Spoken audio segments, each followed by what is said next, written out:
आज की दुनिया और अतिविचार की समस्या हम ऐसे समय में जी रहे हैं जहां सूचनाओं का सागर हर क्षण हमें घेरता है।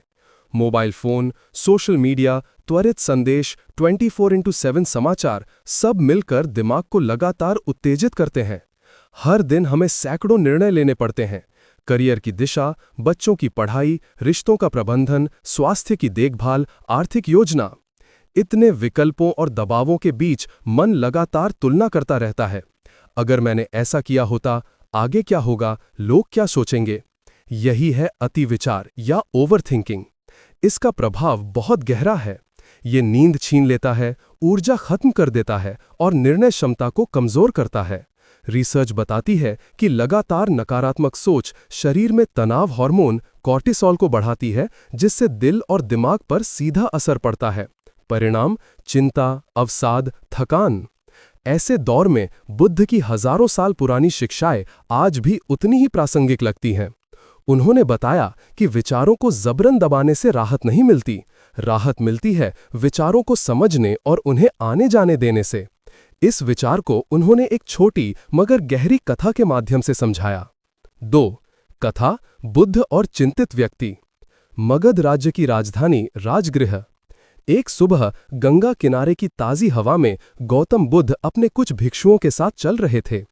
तभी लगभग 35 वर्ष का एक व्यक्ति थका हारा, चेहरे पर गहरी रेखाएं लिए दौड़ता हुआ उनके पास आया। उसने विनम्रतापूर्वक कहा, भगवान, कृपा करके मुझे शांति दीजिए। मेरा मन हर पल भागता रहता है। भविष्य की चिंता, अतीत का पछतावा, रिश्तों की उलझन, कुछ भी करने जाऊं तो सोच की भीड़ मुझे घेर लेती है। मैं चाहता हूं कि ये सोच रुक जाए, कृपया कोई उपाय बताइए।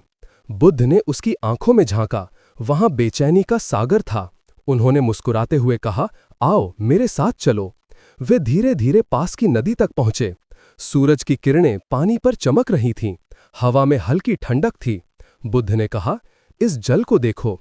जब हवा तेज चलती है या कोई इसमें पत्थर फेंकता है तो लहरें उठती हैं और सतह गंदली दिखती है। लेकिन जब हवा रुक जाती है, जब कोई पत्थर नहीं फेंकता, तो धीरे धीरे पानी स्वयं साफ हो जाता है। हमें कोई मेहनत नहीं करनी पड़ती, बस समय देना पड़ता है। फिर बुद्ध ने उसकी ओर देखा और बोले, मन भी ऐसा ही है।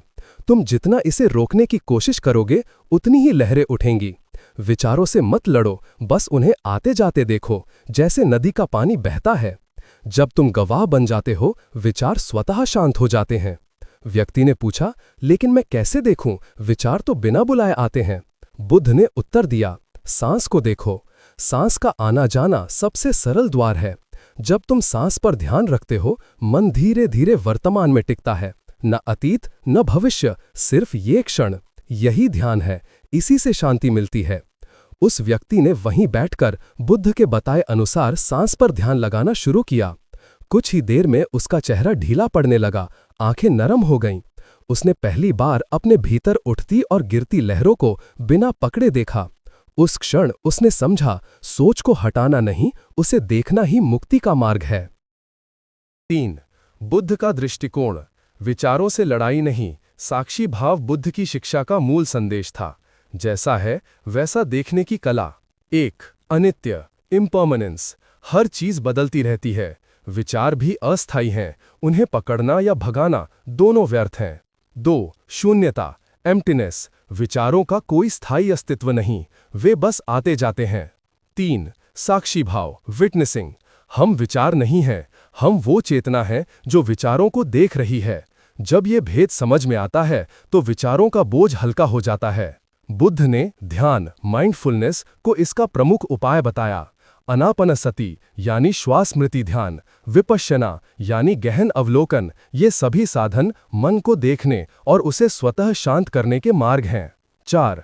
आधुनिक मनोविज्ञान और विज्ञान। आधुनिक न्यूरोसाइंस भी यही कहती है कि जब हम बार बार एक ही बात सोचते हैं तो दिमाग में रूमिनेशन लूप बनता है।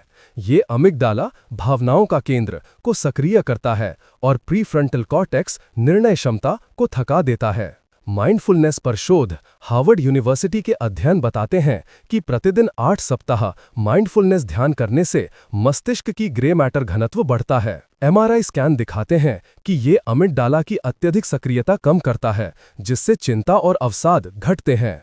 यानी बुद्ध की हजारों साल पुरानी विधि आज के विज्ञान से भी प्रमाणित हो चुकी है। 5. व्यवहारिक उपाय, ज्यादा सोचना से मुक्ति के चरण। क. श्वास ध्यान, अनापनसति। किसी शांत जगह बैठें, रीढ़ सीधी रखें, आंखें बंद करें, सिर्फ सांस के आने जाने को देखें। विचार आएं तो उन्हें नोटिस करें और ध्यान फिर से सांस पर लौटाएं। ख. बॉडी स्कैन मेडिटेशन, सिर से पांव तक धीरे धीरे शरीर को महसूस करें, हर अंग की संवेदना को बस देखें। ग. वॉकिंग मेडिटेशन, धीरे धीरे चलते हुए हर कदम का अनुभव करें, पैर उठाना, रखना, हवा का स्पर्श। घ. जर्नलिंग, दिन में 10 मिनट लिखें कि दिमाग में क्या चल रहा है, कागज पर डालने से विचार हल्के लगने लगते हैं। ग. डिजिटल डिटॉक्स, सोने से कम 1 घंटा पहले फोन दूर रखें, सोशल मीडिया पर सीमित समय तय करें। इन उपायों का अभ्यास लगातार करने पर मन अपने आप शांत और स्थिर होने लगता है। 6. जीवन के उदाहरण। रवि, एक आईटी प्रोफेशनल, हर रात प्रोजेक्ट की डेडलाइन और ऑफिस पॉलिटिक्स के बारे में सोचते सोचते सो नहीं पाता था। उसने 15 मिनट का श्वास ध्यान शुरू किया। कुछ ही हफ्तों में उसकी नींद बेहतर हुई और निर्णय लेने की क्षमता बढ़ी। नेहा, एक गृहिणी, घर परिवार और बच्चों की चिंताओं से घिरी रहती थी। उसने वॉकिंग मेडिटेशन और जर्नलिंग शुरू किया। उसने महसूस किया कि वो अपनी भावनाएं कागज पर उतारकर हल्की हो जाती है। ये उदाहरण दिखाते हैं कि ध्यान सिर्फ साधु सन्यासी के लिए नहीं, हर किसी के लिए उपयोगी है। 7. निष्कर्ष, बुद्ध का शाश्वत संदेश। बुद्ध की शिक्षा हमें बताती है कि विचारों को रोकना ही समस्या है। जब हम उन्हें रोकने की कोशिश छोड़ देते हैं, तब वे धीरे धीरे स्वयं शांत हो जाते हैं। जैसे हवा रुकने पर नदी का जल साफ हो जाता है। ज्यादा सोचना बंद करने का अर्थ है गवाह बनना। वर्तमान क्षण में रहना ही असली स्वतंत्रता है। यह कोई रातों रात होने वाली बात नहीं, निरंतर अभ्यास चाहिए। समापन शब्द, जब हम हर क्षण सांस को महसूस करना सीख जाते हैं, जब हम यह जान लेते हैं कि विचार सिर्फ बादलों की तरह गुजरते हैं, तब मन अपनी मूल अवस्था शांति को पा लेता है। यही गौतम बुद्ध का मार्ग है।